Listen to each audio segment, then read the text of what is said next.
আমার আপু রুমে ঘুমাইতেছিল, তারপর সবাই বাড়িতে বিতিছে। তারপর আমার আপারকে কিতি পাইরা আমার আপা ভালো তার বাইরে এসে গাছের লাগে মাইকলা উড়া ধরে পিটান আছে। এরপর তার বাইরে আইতাছে দাঁড়া, আমার আব্বা বারবার অজ্ঞান হয়ে যায়। ওই ওখানে পানি আছে, এই পানিতে উড়ে আবার পিটায়, আবার উঠে পানি দিয়ে আবার পিটায়। আমার আব্বারে ওই জোড়া ব্রিজ অজ্ঞান করে হালাইছে। আমার আব্বা বাথরুমে গেছেন, কারণ বাথরুমে গেছে একটা বাথরুম খুললা পইরা গেছেন।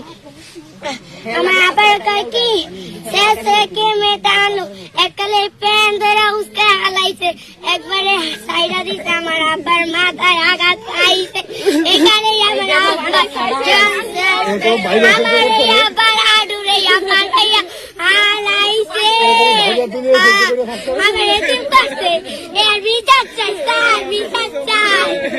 আমার এতিম করছে স্যার, একটু পানি ধারে খাইতে দেয় নাই, এত পাগলা কইছে এটা আমি ওষুধ খাইতে দেন, না ওষুধ খাওয়া যাইব না, খাইলে নাই খাইলে নাই।